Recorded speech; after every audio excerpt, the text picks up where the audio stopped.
여러분 하나님께서 여러분 이것이 바로 우리 인생들의 어리석은 모습인 것을 가르쳐 주십니다. 우리 특별히 사람들이 하나님을 적대하는데 우리가 무슨 말로 적대하고 있습니까? 라고 오히려 사람들이 이야기를 한다라고 하는 것입니다.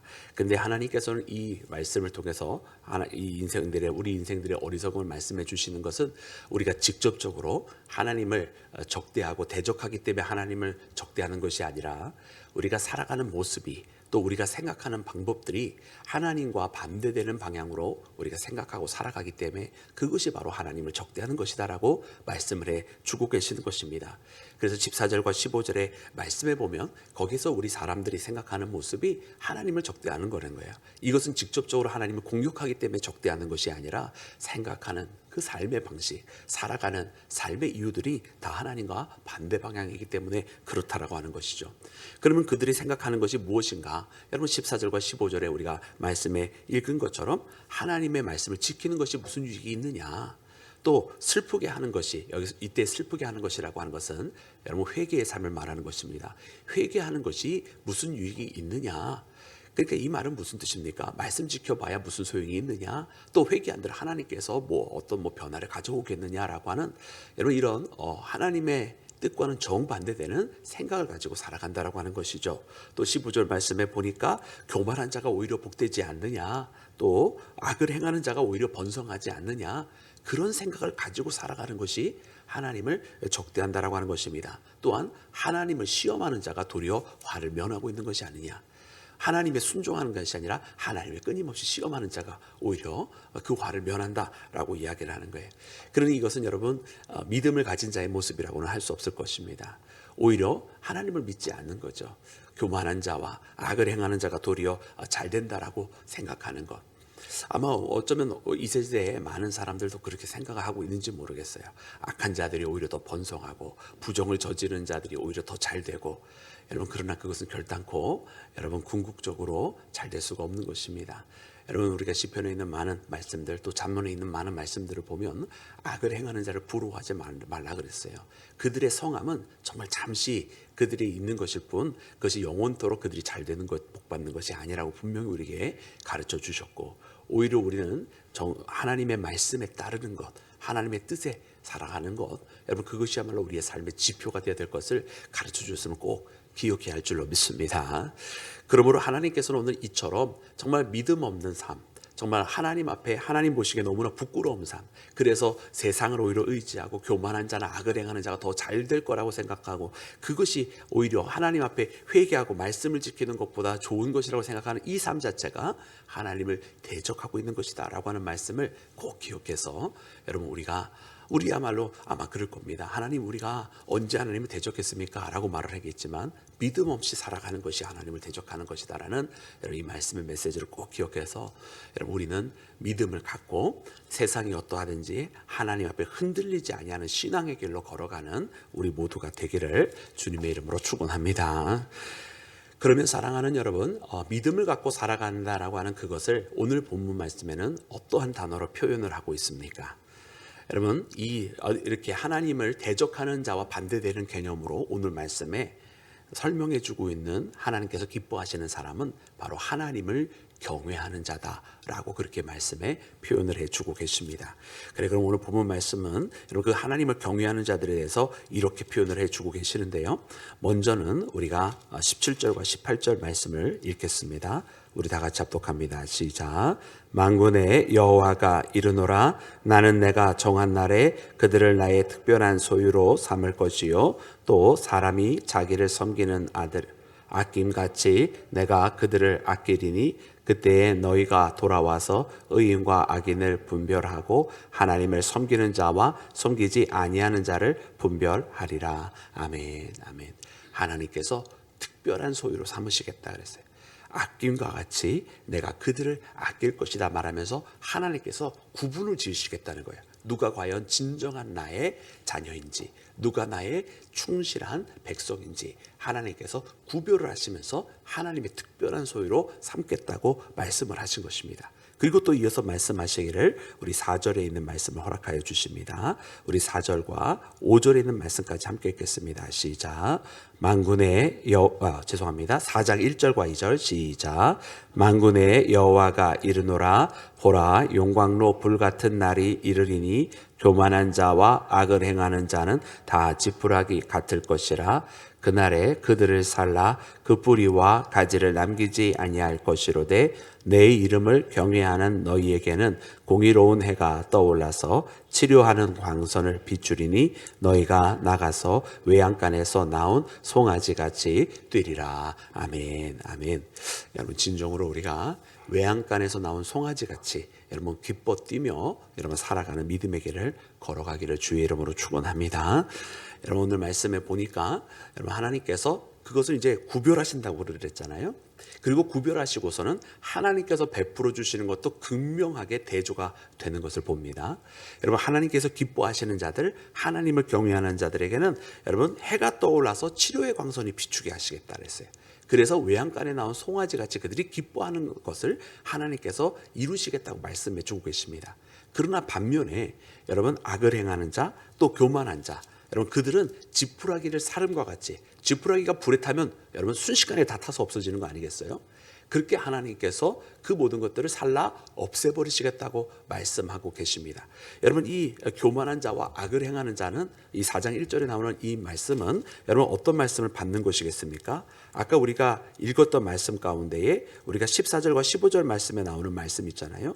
바로 그 말씀을 받는 거예요. 특별히 15절 말씀에 교만한 자가 복되다, 악을 행하는 자가 오히려 번성한다 했던 그 어리석은 생각을 갖고 있는 그 모습을 말씀하시면서 교만한 자가 정말 복이 되는 거냐, 정말 악을 행하는 자가 정말 번성하는 거냐라고 반문을 하고 계시는 거예요. 그렇지 아니하다고 하나님께서 정녕 지푸라기처럼 다 살라 없애시겠다고 말씀하시는 것을 우리가 발견하는 것입니다. 그리고 또 말씀 가운데 이렇게 이르러 주십니다. 우리 3절 말씀도 함께 읽겠습니다. 시작. 또 너희가 악인을 밟을 것이니 그들이 내가 정한 날에 너희 죄와 같으리라. 만군의 여호와의 말이니라. 아멘. 아멘. 그래서 하나님께서 마지막에 승리를 주실 때도 의인들의 뿔을 높이시는 것을 보게 됩니다. 어떻게 보면 세상에서 잠시 악인이 성행하는 것 같고 악인들이 이기는 것 같고 하나님의 백성들이 압제를 당하고 또 핍박을 당하는 것 같지만 하나님의 날이 임하게 되는 그때에, 주의 날이 임하게 되는 그날에 하나님께서 하나님을 경외하는 자들을 높이시고 도리어 그동안 그 압제를 가했던 자, 핍박을 했던 자들을 하나님께서 낮추시는 역사에 대한 말씀이 이렇게 기록이 되어져 있는 것입니다. 여러분 하나님께서 이와 같은 여러분 약속을 하나님을 경외하는 자들에게 주십니다. 여러분 이와 같은 약속이 우리 가운데 있고 여러분 이 말씀으로 우리도 반드시 승리하기를 주님의 이름으로 축원합니다. 여러분 그러면 여기서 한 가지 질문이 더 생기는 것입니다.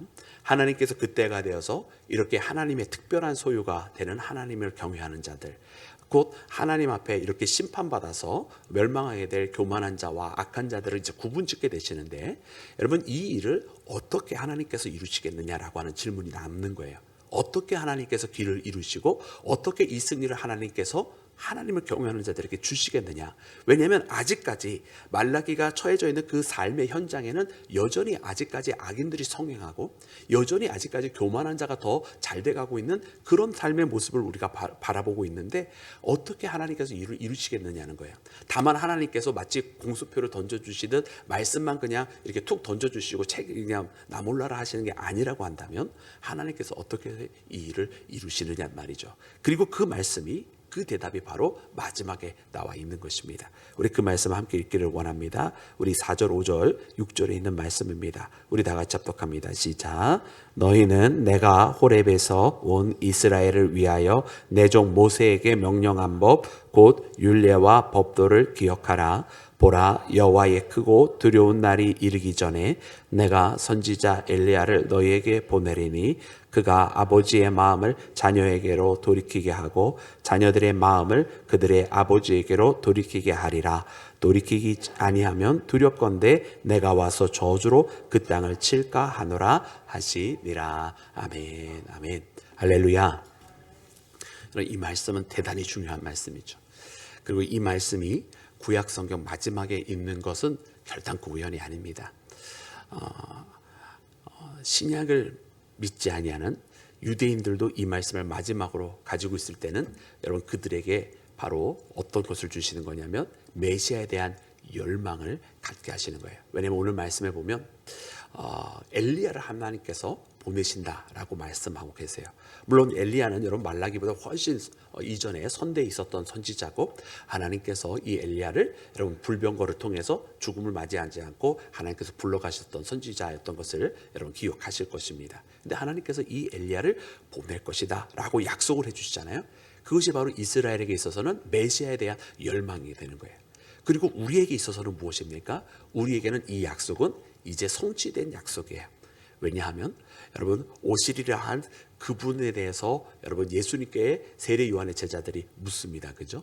오시리라 한 그분이 당신이니까. 바로 오시리라 할 때 그때 오시리라 한 그분이 바로 오늘 본문 말씀에 나오는 하나님께서 보내실 엘리야를 하나님께서 보내시겠다고 했는데 바로 그것에 대해서 이야기를 하는 거예요.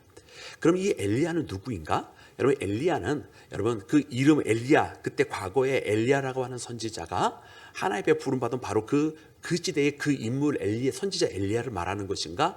여러분 그렇게 말씀을 읽어지지 아니하고 보면은 이 엘리야라고 할 때에 여러분 역할이 있어요. 그 엘리야 선지자의 역할은 무엇이냐면 아버지의 마음을 다시 그 자녀에게 그리고 자녀들의 마음을 다시 그 아버지에게로 돌이킬 자 바로 그 역할을 맡은 사람이 엘리야라고 하는 것입니다. 자녀들이 아버지로부터 마음이 떠났어요. 그러니 아버지와 아들의 이 자녀의 마음이 완전히 갈라선 거죠. 근데 그 자녀의 마음을 돌이키고 회개시켜서 다시 아버지께로 향하게 하는 것이고 아버지의 마음도 자녀로 나가지 않고 있었어요. 하나님도 죄로 말미암아 이 인생들을 그대로 그 죄로 받아들이실 수가 없는 거죠. 거룩하신 하나님이시기 때문에 하나님의 공의로 말미암아. 그러나 하나님께서 그 선지자 엘리야를 보내셔서 여러분 이때 엘리야는 상징적인 표현입니다. 그 아버지의 자녀들의 마음을 돌이키고 그리고 아버지의 마음도 자녀에게로 향할 수 있도록 그 공의에 어긋나는 것이 아니라 그 공의에 합당하게 그 자녀들에게 비춰질 수 있도록 허락하게 그 일을 이루는 선지자가 바로 본문 말씀에 나오는 엘리야입니다. 여러분 이것은 누가 이루셨습니까? 이것을 이루신 분은 바로 예수님이신 거예요. 예수님께서 여러분 이 땅에 있는 우리 인생들 하나님으로부터 멀어졌던 우리 인생들이 예수님의 이름을 고백함으로 다시금 아버지 하나님 앞에 나오게 되었던 것이고 그리고 예수님께서 그 화목제를 담당해 주심으로 이 땅에 있는 모든 인생들의 죄를 대신 감당해 주심으로 하나님의 사랑으로 십자가를 이루실 뿐만 아니라 그 십자가의 보혈의 피로 말미암아 하나님의 공의에도 합당한 여러분 그 놀라운 구원의 역사를 이루심으로 아버지의 하나님의 사랑이 예수 그리스도의 이름을 외치는 이들에게 그 생명과 구원의 은혜가 비춰질 수 있도록 여러분 이루어 주신 것인 줄로 믿습니다. 그래서 이 사건은 바로 예수님의 오시리라 한 그 메시아 바로 예수님에 대한 예언이었던 것입니다. 그리고 오늘 이 말씀에 보면 여러분 두 가지를 기억하라 말씀하세요. 하나는 모세를 기억하라 그랬어요. 그래서 모세를 통해서 주신 그 말씀 율법과 윤리에 대한 그 말씀을 기억하라고 말씀하신 것이고 그리고 또 그 다음에 엘리야를 말씀하셨어요. 여러분 변화산에서 여러분 예수님께서 누구와 함께 이야기를 나누십니까? 여러분 변화산에서 예수님께서 만나신 두 영적인 존재 여러분 제자들이 거기에서 여기가 좋사오니 여기다가 초막 셋을 짓고 하나는 주를 위하여 라고 말씀하면서 했던 그 장소에서 누구를 만나느냐는 말이에요. 여러분 바로 그 장소에서 만나는 존재들을 나타내는 거예요. 여러분 예수님은 모든 율법을 폐하러 오신 분이 아니라 율법을 온전케 하러 오셨다라고 말씀해 주셨어요. 그러니까 오늘 본문 말씀에 있는 이 율법을 기억하라고 하는 이 말씀이 여러분 세상에 있는 그 어떤 인간도 할 수 없는 일이었습니다. 왜 하늘 아래의 모든 사람들은 다 죄를 짓고 살아가기 때문에 그리고 모든 율법을 지킬 수가 없는 사람들이기 때문에, 그러나 이 율법을 온전케 하시는 예수님을 통해서는 여러분 그들이 하나님 앞에서 죄인으로 끝나는 것이 아니라 하나님의 의에 이르게 되는 자, 그래서 의롭다함을 입는 자가 되는 것입니다. 할렐루야. 그래서 그 모세를 통해서 이루실 그 사건, 모세의 그 율법과 율례를 기억하라고 하신 이 말씀도 누구를 통해서 온전하게 이루어지는 것이냐면 바로 예수님을 통해서 이루어지는 것입니다. 할렐루야. 그래서 오늘 이 말씀이 바로 우리에게는 이루어진 약속, 예수님께서 오심으로 우리 가운데 이루어진 여러분 구원의 약속인 줄로 믿습니다. 오늘 이 말씀 보면 참 놀랍고 감사한 것은 무엇이냐면, 여러분 이 말씀이요, 하나님께서요 분노하셔서 하신 말씀처럼 느껴지지가 않아요. 왜냐하면 하나님의 겉표면적인 외면적인 그 분노가, 이것은 저들을 진멸하기 위한 분노가 아닌 것을 깨닫게 돼요. 왜냐하면 6절 말씀에 보면, 우리가 읽었었던 그 말씀을 다시 한번 눈으로 따라와 보시기를 바랍니다. 그러면 그들이 이렇게 되어 있습니다. 이제 자녀들의 마음을 그들의 아버지에게로 돌이키고, 그리고 또 아버지의 마음을 이제 자녀들에게 돌이킨다고 한 말씀, 내가 전후를 바꿔서 말씀을 드렸는데, 그 말씀 하시고 난 다음에 뭐라고 그러시냐면, 두렵건대 내가 와서 저주로 그 땅을 칠까 하노라 하시니라, 이렇게 말씀해 주셨어요. 두렵건대 내가 그 땅을 칠까 하노라, 저주로. 여러분 그러면 이 말씀을 잘 보면 되게 무서운 말씀이잖아요. 근데 이 말씀에 하나님의 마음을 한번 읽어봤으면 좋겠어요. 두렵건대 내가 와서 저주로 그 땅을 칠까 하노라. 하나님은 그 땅을 저주로 치시기를 원하신다는 말씀인가요? 말씀을 보니까 그렇지 않은 것 같아요. 하나님의 공의에 의해서 만약 저들이 돌이키지 아니하면, 그래서 자녀된 그들이 아버지에게로 그 마음을 향하지 아니하면 분명히 그 땅을 치실 수밖에 없다라고 하는 하나님의 공의에 대한 표현이에요. 그러나 이 말씀은 하나님의 마음은 그 하나님의 공의 앞에 저들이 이르지 못해서 그 땅에 저주받는 것을 하나님께서 원하신다라고 하는 말씀이 아니라 그렇게 되지 않기를 원한다라는 말씀이잖아요. 칠까 하노라, 치겠다가 아니라 칠까 하노라. 그것이 두렵다. 나는 그렇게 되기를 원하지 아니한다는 뜻입니다. 그래서 하나님은 무엇을 원하시냐? 그 누구보다도 보내실 그분을 통해서 구원의 사건이 반드시 이루어지기를 원하시는 거예요. 그 누구보다도 주께서 모세의 말씀을 기억하라 했을 때 그 백성이 그 말씀 앞에 온전히 서기를 원하고, 그 누구보다도 이제 엘리야를 보내서 이렇게 돌이키는 사건을 일으키겠다 말씀하시는데, 그 누구보다도 그 엘리야를 통해서 주의 자녀들이 돌아오기를 간절히 원하시는 분이 바로 하나님이시다라고 하는 것을 말씀을 통해 발견합니다. 여러분 이 하나님의 마음이 여러분 오늘 우리 가운데 있는 줄로 믿습니다. 그래서 오늘 이 말씀을 붙들고 우리가 다가오는 성탄을 함께 준비했으면 좋겠습니다. 하나님은 우리가 저주받는 자녀가 되기를 원하지 아니하십니다. 하나님은 우리의 마음들이 다 주님 앞에 향하기를 원하시고, 그래서 주께서 우리에게 향하기를 원하시는 그 마음이 더 우리 가운데 가득 영광의 빛으로 채워주시기를 원하신다라고 하는 거예요. 오늘 이 말씀 붙들고 우리가 함께 나아갑니다. 하나님을 경외하는 자, 바로 사랑하는 여러분들처럼 이렇게 이 새벽을 깨우는 자들에게 하나님의 이 놀라운 은혜가 함께 하시기를 주님의 이름으로 축원합니다.